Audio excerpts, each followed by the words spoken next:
प्रत्येक मनुष्य, चाहे वह कितना भी बुद्धिमान या मूर्ख, कितना भी अमीर या गरीब, कितना भी स्वस्थ या बीमार हो, हमेशा मृत्यु के भय से घिरा रहता है। आम लोगों के लिए मृत्यु एक अंत है, लेकिन अध्यात्म को गहराई से समझने वालों के लिए मृत्यु एक नई जर्नी है जो हर आत्मा तय करती है। गरुड़ पुराण में मृत्यु से जुड़ी कई बातें बताई गई हैं। इन्हीं बातों में श्री कृष्ण ने मृत्यु से जुड़े 3 रहस्य बताए हैं जो कर्मों पर भी जोर देते हैं। तो आइए जानते हैं। नमस्कार दोस्तों, आप देख रहे हैं भाग्य वचन चैनल को सब्सक्राइब करें। चलिए शुरू करते हैं आज की प्रस्तुति। मृत्यु निश्चित है, जो आनी ही है, इसे कोई टाल नहीं सकता।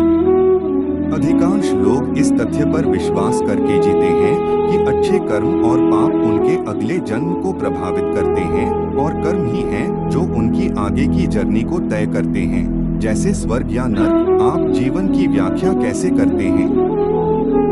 प्यार, आशा, दर्द, खुशी से भरे समय के रूप में? अक्सर हम जीवन को बस फीलिंग्स के रूप में मान लेते हैं, लेकिन जीवन इससे बहुत ऊपर है। जीवन कर्मों से जुड़ा है, क्योंकि कर्म ही हैं जो हमारी मृत्यु, अगला जन्म और मोक्ष तय करते हैं। क्या कहा है श्री कृष्ण ने? गरुड़ पुराण में भगवान कृष्ण ने बताया है कि किसी व्यक्ति की मृत्यु उसके कर्म पर कैसे निर्भर करती है। आइए जानते हैं। 1. जो लोग धर्म के और विवेक के मार्ग पर चलते हैं और सर्वशक्तिमान परम शक्ति में अपना विश्वास गहरा रखते हैं, उनका अंत शांतिपूर्ण होता है, क्योंकि जीवन भर अगर आप उस ब्रह्मा के बारे में सोचेंगे ही नहीं, उससे अपना रिश्ता बनाएंगे ही नहीं, तो मृत्यु के समय भी आप उसके साथ नहीं जुड़ पाएंगे। 2. श्री कृष्ण बताते हैं कि जो व्यक्ति जीवन भर दुष्कर्म करते हैं, स्वार्थ और अज्ञानता को अपनाकर आध्यात्मिक मार्ग से दूर भागते हैं, उन्हें दर्दनाक मौत का सामना करना पड़ता है। 3. जो लोग अक्सर झूठ बोलते हैं और दूसरों के विश्वास को तोड़ते हैं और घृणित गतिविधियों में शामिल होते हैं, उन्हें बुरा माना जाता है और वेदों के अनुसार उनकी मृत्यु सबसे खराब तरीके से होती है। वे बेहोशी की हालत में मर जाते हैं। जब व्यक्ति बेहोश होता है तो वह एक शब्द भी नहीं बोल पाता है। जिस स्थिति से वह गुजर रहा है उसे बता नहीं पाता है, मदद नहीं मांग पाता है, उसका मुंह सूख जाता है और किसी को उसकी मृत्यु आने का संकेत मिलने से पहले ही आत्मा उसके शरीर से निकल जाती है। यह जानकारी आपको कैसा लगा? अच्छा लगा तो लाइक शेयर जरूर करें और कमेंट बॉक्स में जय श्री कृष्ण। पौराणिक कथाओं के अनुसार महाभारत और रामायण के हिंदू पौराणिक कथाओं के अनुसार महाभारत और रामायण के कुछ ऐसे पात्र हैं जो आज भी मौजूद हैं।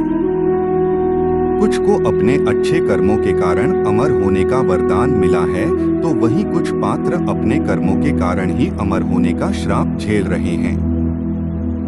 आइए जानते हैं रामायण और महाभारत के उन पात्रों के विषय में। तो आप भाग्य वचन चैनल पहली बार हैं तो लाइक शेयर सब्सक्राइब जरूर और कमेंट बॉक्स में जय शिव जरूर लिखें। रामायण काल से लेकर महाभारत काल तक कुछ ऐसे प्रमुख पात्र हैं जिन्हें चिरंजीवी की श्रेणी में रखा जाता है, अर्थात वह अमर हैं। माना जाता है कि वह आज भी पृथ्वी लोक पर ही मौजूद हैं। आइए जानते हैं कि किसे आशीर्वाद और किसे श्राप के रूप में मिली अमरता। हनुमान जी रामायण से सबसे प्रमुख पात्रों में से एक हैं। उन्हें प्रभु श्री राम के प्रति अपनी अटूट भक्ति और निष्ठा के लिए जाना जाता है। जब हनुमान राम जी का संदेश लेकर अशोक वाटिका में माता सीता के पास पहुँचे तो माता सीता ने प्रसन्न होकर उन्हें अमरता का आशीर्वाद दिया था। जब देवता स्वर्ग वापस लौट रहे थे तो श्री राम ने हनुमान जी से कहा कि वह पृथ्वी पर ही रहें और यह सुनिश्चित करें कि पृथ्वी पर सब ठीक चल रहा है। महाभारत जैसे कई ग्रंथों के रचयिता वेद व्यास भी अमर पात्रों में से एक हैं। वह सत्यवती और ऋषि पराशर के पुत्र हैं। महाभारत के साथ साथ उन्होंने 4 वेद, ऋग्वेद, यजुर्वेद, सामवेद और अथर्ववेद वेद की भी रचना की है। माना जाता है कि वेदव्यास को अमरता का वरदान इसलिए मिला था क्योंकि उन्होंने कलयुग में वह सही आचरण और व्यवहार का ज्ञान लोगों के बीच फैलाना चाहते थे। अश्वत्थामा, द्रोणाचार्य के पुत्र अश्वत्थामा, जो महाभारत का एक महत्वपूर्ण पात्र रहे हैं, उन्हें अमरता वरदान के रूप में नहीं बल्कि एक श्राप के रूप में मिली थी। अपने पिता की मृत्यु का बदला लेने के लिए अश्वत्थामा ने पांडवों के पुत्रों की हत्या कर दी थी, जिस कारण उन्हें भगवान कृष्ण के श्राप का सामना करना पड़ा। भगवान श्री कृष्ण ने उनके माथे पर लगी मणि ले ली और यह श्राप दिया कि दुनिया के अंत तक तुम इसी घाव के साथ पृथ्वी पर भटकते रहोगे। भगवान परशुराम को भगवान विष्णु का ही अवतार माना जाता है। उनका जन्म एक ब्राह्मण परिवार में हुआ था। वे भगवान शिव के अनंत भक्त थे। उनकी भक्ति से प्रसन्न होकर भगवान शिव ने ही परशुराम को अमरत्व का आशीर्वाद दिया था। परशुराम के बारे कहा जाता है कि उन्होंने 21 बार पृथ्वी को क्षत्रिय विहीन कर दिया था। पूजा पाठ करना बहुत सुंदर भाव है। इससे व्यक्ति को आंतरिक शांति मिलती है और उसका सुखमय रहता है। साथ ही भगवान के प्रति उसकी आस्था भी बढ़ने लग जाती है। हर मनुष्य के मोक्ष की प्राप्ति के लिए ज्ञान और कर्म बेहद महत्वपूर्ण माना जाता है। इसी के साथ भगवान की भक्ति भी जरूरी होती है, लेकिन बिना कर्म, ज्ञान और भक्ति के पूजा सिद्ध नहीं मानी जाती है। पूजा पाठ करना बहुत ही सुंदर और पवित्र भाव होता है। इससे व्यक्ति के ऊपर ईश्वर की कृपा बनी रहती है और आंतरिक शांति भी मिलती है। अगर व्यक्ति सच्चे मन से ईश्वर की प्रार्थना करता है तो उसके जीवन में कठिनाइयां जरूर आती हैं, क्योंकि ईश्वर उन्हीं की परीक्षा लेता है जिससे वह सबसे ज्यादा प्रेम करता है। पूजा पाठ एक कर्म भी माना जाता है, जिसका समुचित फल व्यक्ति को। पूजा पाठ करना बहुत सुंदर भाव है। इससे व्यक्ति को आंतरिक शांति मिलती है और उसका सुखमय रहता है।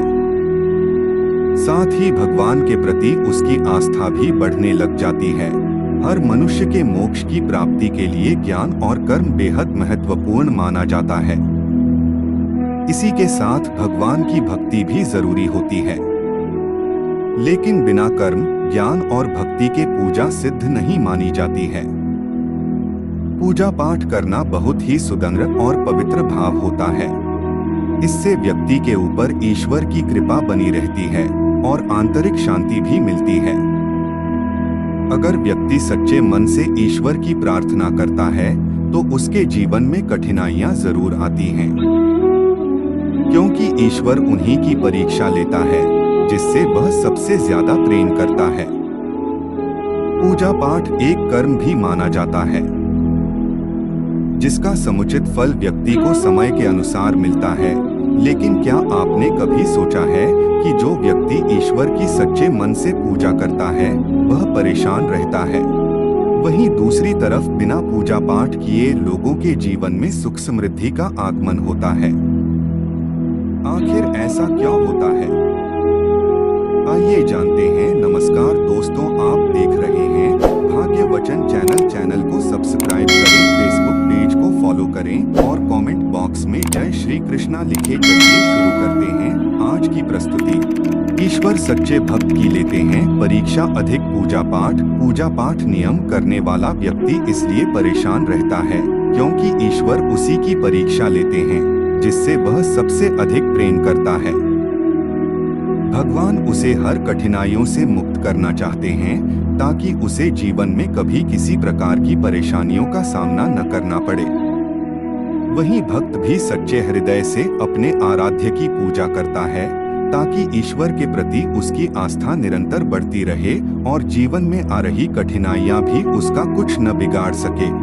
ईश्वर अपने भक्तों को देते हैं शक्ति। ईश्वर अपने भक्तों को कभी उदास नहीं देख सकते हैं और वह नहीं चाहते हैं कि दूसरों उन्हें परेशान करें और उन्हें हानि पहुंचाएं।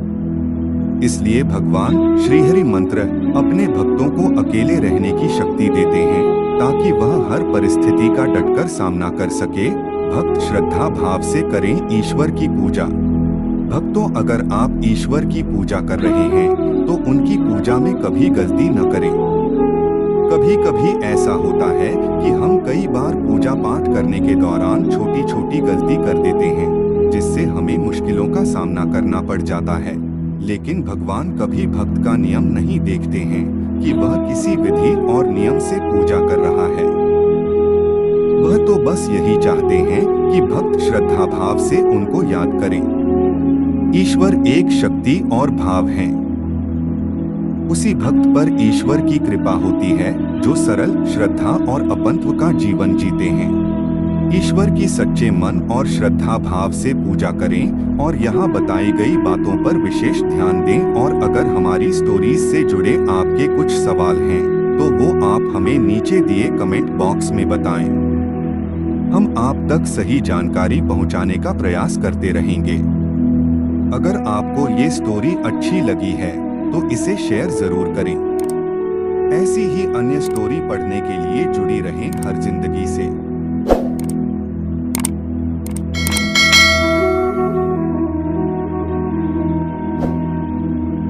हर साल बसंत पंचमी का त्योहार बड़ी ही धूमधाम से मनाया जाता है।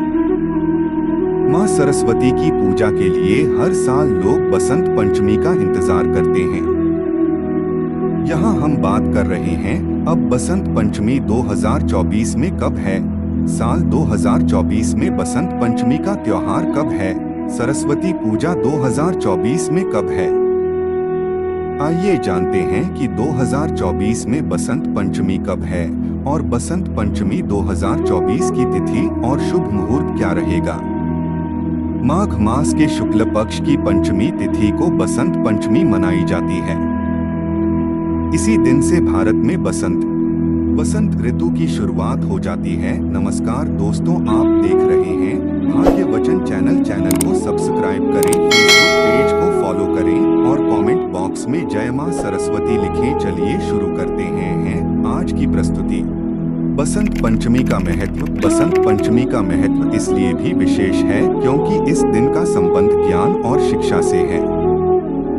कई लोगों का मानना है कि इस दिन विद्या, कला, विज्ञान, ज्ञान और संगीत की देवी मां सरस्वती का जन्म हुआ था। इसलिए इस दिन भक्त सरस्वती मां की पूजा करते हैं, सरस्वती मंत्र का जाप करते हैं। मां सरस्वती की पूजा के लिए मंदिर जाते हैं। सरस्वती पूजा विधि। पूजा के लिए सुबह जल्दी उठकर स्नान कर जातकों को साफ कपड़े पहनने चाहिए। फिर मां सरस्वती की प्रतिमा या मूर्ति को पीले रंग का वस्त्र अर्पित करें। अब रोली, चंदन, हल्दी, केसर, चंदन, पीले या सफेद रंग के फूल, पीली मिठाई अर्पित करें। पूजा स्थान पर वाद्य यंत्र और किताबें चढ़ाएं। मां सरस्वती की पूजा का पाठ करें। विद्यार्थी चाहें तो इस दिन मां सरस्वती का व्रत भी रख सकते हैं। पूजा में मां सरस्वती के इस श्लोक का जाप करें। ऐ सरस्वत्यै नमः। इस मंत्र के जाप से विद्या, बुद्धि, विवेक बढ़ता है। बसंत पंचमी का शुभ मुहूर्त। त्योहार का नाम बसंत पंचमी 2024। बसंत पंचमी 2024 बसंत पर्व। बसंत पंचमी की तारीख 14 फरवरी 2024। बसंत पंचमी पर दिन बुधवार। बसंत पंचमी तिथि आरंभ 13 फरवरी 2024 को दोपहर के 2:41 से। बसंत पंचमी तिथि समाप्त 14 फरवरी 2024 दोपहर के 12:09 तक। बसंत पंचमी पूजा मुहूर्त सुबह के 7:01 से दोपहर के 12:35 तक। कुल अवधि 5 घंटे 34 मिनट रहेगा। यह जानकारी आपको कैसा लगा? अच्छा लगा है तो लाइक शेयर जरूर करें और पूरा वीडियो देखने के लिए धन्यवाद।